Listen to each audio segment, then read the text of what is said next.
সাল্লাল্লাহু আলাইহি ওয়াসাল্লাম বলেন, যখন মানুষ যাকাত দেওয়া ভুলে যাবে, যাকাতকে জরিমানা মনে করবে, তখন তোমরা আকাশের বালার মুসিবতের জন্য প্রস্তুতি গ্রহণ করবে। অর্থাৎ একটা বালা আসবে, ওই বালা শেষ হওয়ার আগেই আরেকটা বালা সংকেত দেওয়া আরম্ভ করবে যে তোমার জন্য আমি আসতেছি, তুমি রেডি হও। বাংলাদেশের কোটি কোটি মানুষ এরকম আছে, শত শত কোটি টাকা, হাজার হাজার কোটি টাকার মালিক এরকম হাজার হাজার লোকের অভাব নাই।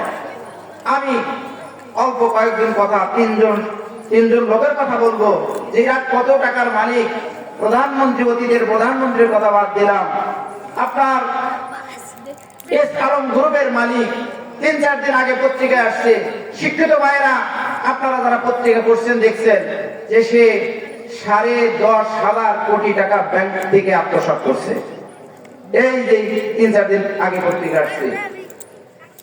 ভূমিমন্ত্রী সাইফুজ্জামান পত্রিকা আসছে, যুক্তরাষ্ট্র, যুক্তরাজ্য, কানাডা, আফ্রিকা বিভিন্ন দেশ মিলে 580টা বাড়ি করছে। শিক্ষিত ভাইরা, পত্রিকা যারা দেখছেন আপনারা এটা স্বীকার করতে হবে, 580টা বাড়ি ফ্ল্যাট বিদেশে করছে। এরকম পুরাজানি আর এই কোডল পাড়ার বাড়ি না, আমেরিকার মতো জায়গায়, এক দেশের জায়গার দাম অনেক না। 580টা বাড়ি একদিন করে যদি থাকতে যায় ওই বাড়িতে, তার পরে 2 বছর লাগবে একদিন করে এক বাড়িতে থাকতে গেলে।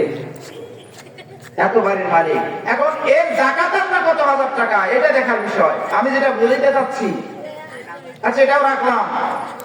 আমাদের দরবেশ বাবা, যিনি গাড়ি নমুনায়া ভারতে যাওয়ার ইচ্ছা করেছিলেন, সদরঘাট থেকে নৌকা উঠছিলেন, সে আপনার শরীয়তপুর দিয়ে যশোর হয়ে ভারত যাবে, ধরা পড়ছে, আপনারা জানেন।